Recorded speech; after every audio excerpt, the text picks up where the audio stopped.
Selamat berjumpa kembali Bapak Ibu Saudara-saudari umat beriman terkasih dalam Tuhan. Selamat memasuki awal pekan dengan gembira. Hari Senin tanggal 23 September 2024, gereja memperingati Santo Pius dari Pietrelcina. Biasanya lebih kita kenal sebagai Padre Pio, seorang kudus yang luar biasa. Saudari dan saudara, hari ini saya mengajak kita sekalian merenungkan Injil Lukas bab 8 ayat 16 sampai 18. Kita dengarkan sabda Tuhan. Dalam nama Bapa dan Putra dan Roh Kudus. Amin. Sekali peristiwa, Yesus berkata kepada murid-muridnya, "Tak ada orang yang menyalakan pelita lalu menutupinya dengan tempayan, atau menempatkannya di bawah kaki tempat tidur, tetapi menempatkannya di atas kaki dian, supaya semua orang yang masuk ke dalam rumah melihat cahayanya.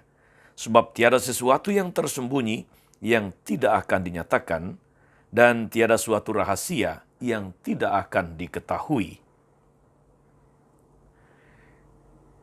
dan diumumkan. Karena itu perhatikanlah cara kalian mendengar, karena barang siapa sudah punya akan diberi, tapi barang siapa tidak punya, apapun yang dianggap ada padanya akan diambil." Demikianlah sabda Tuhan.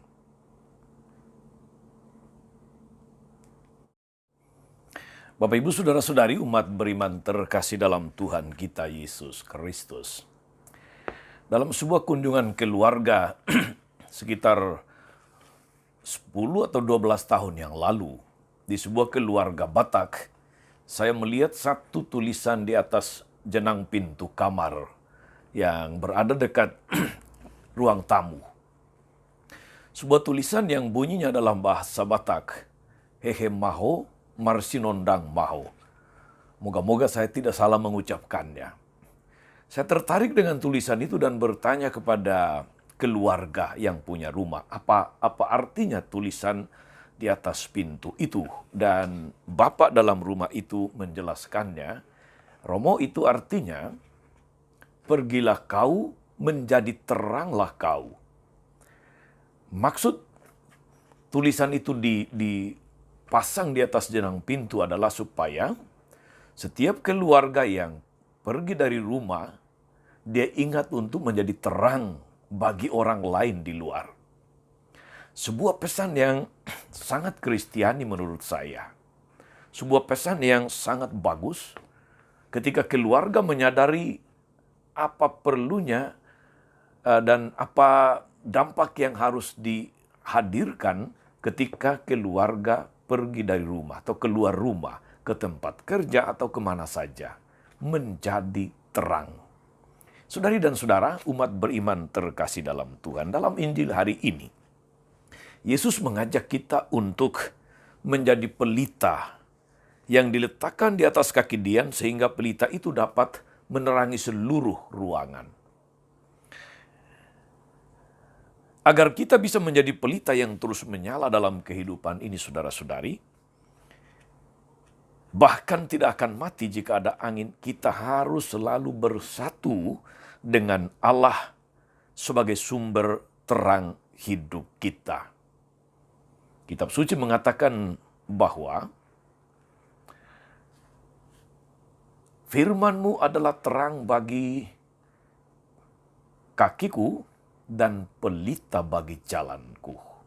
Jadi kalau kita ingin menjadi terang, menjadi pelita yang bernyala, menerangi sekitar, maka mau atau tidak mau saudara-saudari, kita harus siap membaca kitab suci, merenungkan firman, sehingga hidup kita senantiasa mempunyai orientasi yang jelas sebagai umat Kristiani, menjadi terang. Saudari dan saudara umat beriman terkasih dalam Tuhan, Yesus sebagai Allah yang hidup dan hadir di tengah-tengah kita, telah mengungkapkan dan memerintahkan apa yang harus kita lakukan untuk menjadi terang. Bahkan Dia juga telah memberi teladan tentang kasih dan pengorbanannya kepada kita supaya kita tetap hidup, supaya kita tetap selamat. Agar kita bisa menjadi pelita, menjadi terang yang terang terus, juga kemudian terus terang. Karena kalau kita menjadi pelita dan menjadi terang, maka segala sesuatu menjadi kelihatan. Segala sesuatu diterangi. Jadi terus terang dan terang terus. Hendaknya setiap hari saudara-saudari kita isi dengan melakukan firman Tuhan dalam kata dan tindakan. Entah itu melalui tindakan, melalui kata-kata yang mengungkapkan kasih, kemurahan hati, pengampunan, kepercayaan, pengorbanan, dan keteguhan hati sebagaimana telah dicontohkan oleh Yesus sendiri. Dalam kunjungan apostoliknya ke Indonesia awal September ini, tema kunjungan Paus untuk Indonesia adalah iman, persaudaraan, dan bela rasa.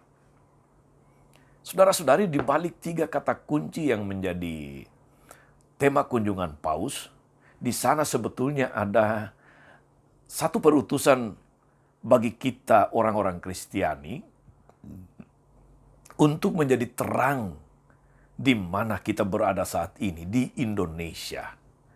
Karena iman kita, kita bersaudara dengan semua orang. Kita berbela rasa dengan siapapun, lebih-lebih mereka yang sungguh-sungguh membutuhkan. Dan Paus telah memberi kita kesaksian, memberi kita teladan yang sangat baik. Kedatangannya penuh dengan kesahajaan, kesederhanaan. Dia menyapa semua orang dari berbagai macam lapisan, golongan, dan agama. Dia membangun komunikasi, dialog, persaudaraan dengan tokoh-tokoh agama lain, sebagaimana kita lihat dalam pertemuan di Masjid Istiqlal. Dia menunjukkan bela rasa itu kepada mereka, anak-anak kecil, mereka yang cacat, saudara-saudari kita yang difabel. Sadarkah kita, saudara-saudari, bahwa sebetulnya di sana Paus sedang menunjukkan kepada kita bagaimana harus menjadi terang di Indonesia. Bagaimana menjadi terang di lingkungan tempat kita tinggal. Bagaimana kita harus memberikan kesaksian hidup yang menerangi banyak orang, yang mencerahkan banyak orang, yang mengajak orang untuk keluar dari sekat-sekat yang memisahkan, membangun persaudaraan sejati, berbela rasa dengan siapapun. Saudari-saudara umat beriman terkasih dalam Tuhan, kebahagiaan kita sebagai murid Kristus ketika kita benar-benar dapat menunjukkan jalan yang benar kepada saudara-saudari yang lain, kepada sesama kita. Membawa teman, membawa sesama keluar dari kegelapan. Menjadi inspirasi bagi sahabat-sahabat kita, bagi saudara-saudari kita. Dan membangun budaya terbuka dan jujur, budaya terus terang. Justru karena kita terang terus, maka kita harus terus terang di tengah keluarga dan di tengah masyarakat kita. Semoga kita saudara-saudari yang telah beriman kepada Tuhan, karena iman itu kita siap menjadi terang bagi saudara-saudari kita. Jangan sampai terang kita menjadi padam. Selamat menjadi terang hari ini saudara-saudari. Tuhan Yesus memberkati. Amin. Tuhan Yesus Kristus, kami bersyukur karena Engkau senantiasa mengutus kami untuk menjadi terang bagi banyak orang. Kuatkan kami agar di tengah keluarga, di tempat kerja, dan di tengah masyarakat, kami menunjukkan kesaksian hidup yang baik, yang benar, yang menerangi saudari-saudara, orang-orang yang berada di sekitar kami, sehingga mereka melihat perbuatan kami yang baik dan memuliakan nama-Mu di sorga. Ingatlah dengan penuh kasih ya Tuhan, akan Ibu Francisca Pipin Supriani yang telah Kau panggil 1 tahun yang lalu. Karuniakanlah kepadanya damai abadi, istirahat yang kekal, dan semoga menjadi pendoa yang setia bagi keluarga yang ditinggalkan, bagi anak dan cucu, pasangan hidup. Dan ingatlah akan semua orang yang saat ini masih ada di dalam jalan kegelapan, Berkati mereka agar melalui kami, para pengikut-Mu, mereka boleh menemukan jalan terang. Mereka boleh menemukan jalan untuk kembali. Mereka boleh menemukan bahwa mereka bisa menjadi lebih baik dari saat ini. Terpujilah Engkau Tuhan sepanjang segala masa. Amin. Saudari-saudara sekalian, berkat Allah turun atas saudara-saudari, atas mereka yang kita doakan atau kita janjikan doa. Mereka yang sakit dan menderita, mereka yang telah dipanggil Tuhan. Segala rencana, karya dan pelayanan hari ini, Bapa dan Putra dan Roh Kudus. Amin. Tetap sehat dan teruslah menjadi terang di tengah dunia. Jangan lupa like, subscribe, nyalakan lonceng notifikasinya. Salam 52, Tuhan memberkati.